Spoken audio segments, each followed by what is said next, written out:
ሰላም ጤና ይስጥልኝ እንደምን አላችሁ ውድ የቅኔ ሚዲያ ተከታታዮች፣ እግዚአብሔር ይመስገን እኔ ሰላም ነኝ። ዛሬ ደግሞ ዘርፈ ብዙ ጥቅም ያለውን የሚጠጣ አብሽ አዘገጃጀት ይዤላችሁ ቀርብ ያለው ሙሉውን ቪዲዮ አሳያችኋለሁ። እስከ መጨረሻው ከኔ ጋር ሁኑ። ከዚያ በፊት ግን ለቻናሌ አዲስ ከሆናችሁ ሰብስክራይብ በማድረግ ተቀላቀሉኝ። ሀሳብ አስተያየት ካላችሁም ኮሜንት ላይ ጻፉልኝ። ላይክ እና ሼር ማድረጋችሁን እንዳትረሱ። ወደ አሰራሩ እንሄዳለን። እንዳልኳችሁ ሙሉውን ቪዲዮ ነው ማሳያችሁ ከዱቄቱ እስከሚጠጣበት ጊዜ ድረስ ያለውን አዘገጃጀት ማለት ነው። እዚህ ጋር የተጠቀምኩት አብሽ እንደምትመለከቱት እኔ አረንጓዴ አይነት ያለውን አብሽ ነው የተጠቀምኩት። ቢጫም አለ። እናንተ የምታገኙትን የአብሽ አይነት መጠቀም ትችላላችሁ። አፈር ጠጠር እንዳይኖረው አብሹን በደንብ ለቅመን እናዘጋጀዋለን። ከዚህ በፊት እንግዲህ ሰርቼላችሁ ነበር። ይሄኛው ቪዲዮ የበፊት ቪዲዮ ነው፣ ግን ሙሉውን ቪዲዮ ልልቀቅላችሁ ብዬ ነው ዛሬ በእርግጥ የሰራሁት። ጁሱ እንዴት እንደሚሰራ ነው። ሽታ የለውም። በጣም ቆንጆ ጣዕም እንዲኖረው አድርጌ ነው የሰራሁት እና ላይክ አድርጉ። ቪዲዮዬ ሰዎች ጋር እየደረሰልኝ አይደለም እና እይታይም በጣም ቀንሷል። እባካችሁ ላይክ እያደረጋችሁ ቪዲዮን ተመልከቱ። እንደምታዩት እንግዲህ አፈር ጠጠር እንዳይኖረው በደንብ ለቅሜ ካዘጋጀሁት በኋላ አጥቤዋለሁ በቀዝቃዛ ውሃ። ደጋግመን በቀዝቃዛ ውሃ እናጥበዋለን። እንግዲህ ብዙ አይነት የአብሽ ዱቄት አዘገጃጀት አለ። እንደዚሁ በቀዝቃዛ ውሃ አጥባችሁ አስጥታችሁ ማስፈጨት ትችላላችሁ። እኔ ግን ምሬቱ የተወሰነ እንኳን እንዲቀንስ ብዬ ትንሽ ገንፈል አድርገዋለሁ። ከ5 ደቂቃ እስከ 6 ወይ እስከ 10 ደቂቃ የሚሆን ያህል በቃ አላደል ውሃውን አፍልቼ አብሹን ጨምሬው ከዚያ ሲፈላ ይበቃዋል። ገንፈል እንዲል ነው የምፈልገው እንጂ እንዲቀቀል እንዲበስል አይደለም። እና እንግዲህ እናንተ የተመቻችሁን አዘገጃጀት መሞከር ትችላላችሁ። አንዳንዶቹ አብቅለው ሲያዘጋጇቸው ግን ሲበቅል እና ሲዘጋጅ ጠቆር ይላል። እንደዚህ ስታዘጋጁ ትክክለኛውን እኔ የተመቸኝ ትክክለኛው ቀለም ከለሩ ቢጫ በቃ ቆንጆ ከለር የሚሆንላችሁ እንደዚህ ስታዘጋጁት ነው። ወይም ጥሬውን ለቅማችሁ አጥባችሁ ከዛ በፀሐይ ማድረቅና ማስፈጨት ይቻላል። እንግዲህ እንደዚህ አድርጌ ትንሽ ገንፈል ካለ በኋላ እናጠነፍፈውና ፀሐይ ላይ አድርጌ በደንብ እንዲደርቅ አደርጋለሁ። ግልጽ ያደረኩላችሁ ይመስለኛል። የምትፈልጉትን ያህል አብሽ መጠቀም ትችላላችሁ። መጠኑ ምንም የሚያስፈልግ ነገር አይደለም ማለት ነው። በዛ አድርጋችሁ ማዘጋጀት ትችላላችሁ። አነስ ማድረግ ትችላላችሁ። እንደ ፍላጎታችሁ ነው። እንደዚህ በደንብ ጠፈፍ እንዲልልኝ ማጥለያ ላይ ካደረግኩት በኋላ ከዚያ ንጹህ ማስጫ ውሃውን ካለው በደንብ እንዲያጠነፍፍልን እንደዚህ ንጹህ ማዳበሪያ ላይም ብቻ ማጥለያ ያለው ማስጫ ቢሆን ቆንጆ ነው። ውሃው በደንብ እንዲጠነፍፍልን ማለት ነው። ከዚያ እናሰጣውና በደንብ እንዲደርቅ እናደርገዋለን። እንግዲህ ከለሩን ከፈለጋችሁ ቢጫ የአብሽ አይነት አለ፣ እሱን ማድረግም ትችላላችሁ። እንደምታዩት እየደረቀልኝ ነው። እንደዚህ እያስጣጣን በፀሐይ በደንብ እንዲደርቅ እናደርገዋለን። ላይክ እያደረጋችሁ ቪዲዮን ተመልከቱ። እንደምታዩት እንግዲህ በደንብ ሲደርቅልኝ ያሳያችኋለሁ። ይህን ይመስላል። ይሄ እንግዲህ በፀሐይ አድርቄው ማለት ነው። ከዚህ በኋላ ማስፈጨት ነው። ከምትፈልጉ ከሆነ እቤታችሁ ቆንጆ መፍጫ ማለት የማይቃጠል መፍጫ ካላችሁ የቅመም የምትፈጩበት ሚጥሚጣ የምትፈጩበት ቆንጆ አድርጎ ይፈጫዋል። እኔ ግን ያው አስፈጭቼው ነው። ሌላ ጋር ሄጄ ቤቴ ጠንከር ያለ መፍጫ ስለሌለኝ ማለት የቡና መፍጫ እና አንዳንድ ቀለል ያለ ቅመማ ቅመም የምፈጭበት ስለሆነ ይህን ደግሞ ቆንጆ አድርጎ ስለማይፈጭልኝ መከካት ስለሌለበት ሌላ ጋር አስፈጭቼው ይህን ይመስላል። ዱቄቱ በጣም ነው የሚያምረው።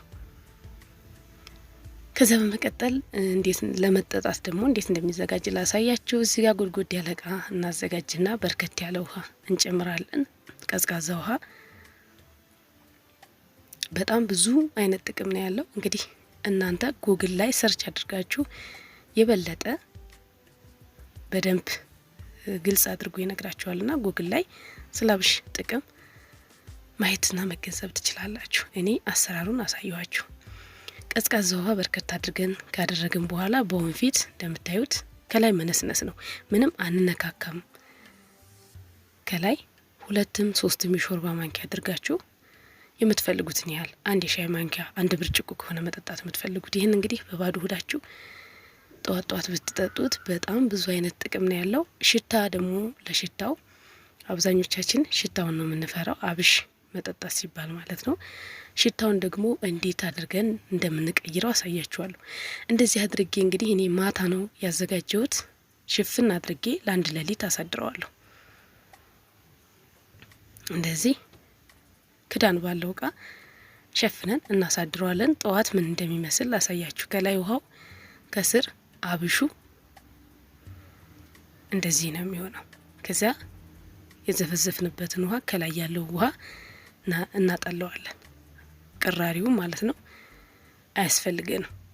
ከዚያ በሌላ በአዲስ ውሃ ነው የምንቀይረው። በጣም ቀላል ነው። ሰብስክራይብ ያላደርጋችሁ ሰብስክራይብ ያደርጋችሁ ተቀላቀሉኝ። አዳዲስ ቪዲዮ ስለቅ እንዲደርሳችሁ ታደርጋላችሁና እንግዲህ ይሁት ይህንን እንደፋዋለን። ያቀረርነውን ውሃ ማለት ነው። ሌላ አዲስ ውሃ እንተካለን። እንግዲህ ለሽታው እና ለጣዕም ቆንጆ የሚያደርግልን ግብአት ላሳያችሁ። ይሄ ቀራፋ ነው እና ሎሚ ግማሽ እጠቀማለሁ። ዝንጅብል እንደ ፍላጎታችሁ ነው። ዝንጅብል እርጥብ ዝንጅብል እጠቀማለሁ፣ በጣም በትንሹ ግን ሞክሩት። ሎሚም ሽታ እንዳይኖረው ያደርጋል። ማር አለኝ፣ ወይም ስኳር ትጠቀማላችሁ፣ ወይም ተምር ማድረግ ትችላላችሁ። ከዚያ አብሹን እንግዲህ ከፈለጋችሁ በእጃችሁ ሊሆን ይችላል፣ እንቁላል መምቻች ትንሿ፣ ወይም በሹካ ማድረግ ትችላላችሁ። እኔ ግን በጁስ መፍጫ አድርጌ እያዘጋጀሁ አሳያችኋለሁ። ያዘጋጀሁትን አብሽ ጁስ መፍጫ ውስጥ አድርጌ ያለው። ከዚያ ቀራፋው፣ እዚህ ጋር ቀራፋ ስጨምር የሚታየው ቪዲዮ ተቆርጦብኛል። ቀራፋ ነው ያደረኩት፣ ሌላ ነገር እንዳይመስላችሁ። ከዚያ ዝንጅብሉን 3 ቦታ ከታትፊያቸው እዩት፣ እንደዚህ በደንብ እንዲፈጭልኝ። ዝንጅብል እርጥብ፣ ደረቅ ከሆነ ደግሞ በጣም በትንሹ። ከዚያ ውሃ ነው የምንጨምረው፣ ቀዝቃዛ ውሃ እንጨምራለን። አንድ ላይ ሁሉንም ካደረግን በኋላ በጁስ መፍጫችን አድርገን እንመተዋለን። እናንተ በሹካ እንዳልኳችሁ ከለሩ ራሱ እንዳለ እንትን ይልላችኋል። ይሄ አሁን በጁስ መፍጫ ስመታው ትንሽ ነጣ ያለ ከለር ይኖረዋል፣ ግን እንደሚመቻችሁ ነው። በደንብ መመታት አለበት፣ በሹካም ከሆነ ማለት ነው። እንደምታዩት ውፍረቱን እያያችሁ ከላይ በትንሽ በትንሽ ውሃውን ጨመር እያደረጋችሁ መፍጨት ትችላላችሁ። በጣም ቀላል ነው። እንደዚህ ቆንጆ አድርጌ ፈጭቼ ጨርሻለሁ። ከዚህ በኋላ ሎሚና ማሩን መጨረሻ ስለሆነ መጨምረው ብርጭቆ ላይ ካደረኩ በኋላ ነው ሎሚና ማር መጨምረው ማለት ነው። እውነት ለመናገር ሽታ የለውም። ሽታ እየፈራን ብዙዎቻችን የአብሽን አንጠጣም፣ ግን እንደዚህ ሰርታችሁ ሞክሩት። ከዚያ ያው እንዳልኳችሁ ማሩን መጨረሻ ላይ፣ ተምር ከሆነ ግን አንድ ላይ መፍጨት ይኖርባችኋል። በተምር ከሆነ የምትጠጡት እንደዚህ ማሩን አድርጌ ሎሚ ከላይ ጨምቄ ከዚያ በኋላ መጠጣት ነው። የሎሚ ጭማቂ እንደ ፍላጎታችሁ ነው። በዛ ማድረግ ትችላላችሁ፣ ማሳነስ ትችላላችሁ። ጠዋት ጠዋት እንግዲህ በባዶ ሆዳችሁ ይችን ጎንጨት እያለን ወደ ስራችን መሄድ ነው። እንደምታዩት ትንሽ ማሩን እንዲቀላቀልልኝ በማንኪያ እንደዚህ ይቀላቅለዋለሁ። ሌላው እንግዲህ ላይናችሁ እንዲያምር ከፈለጋችሁ ከላይ የቀራፋ ፓውደር ማድረግ ትችላላችሁ። ስለተከታተላችሁኝ ከልብ አድርጌ አመሰግናለሁ። መልካም ጊዜ ይሁንላችሁ።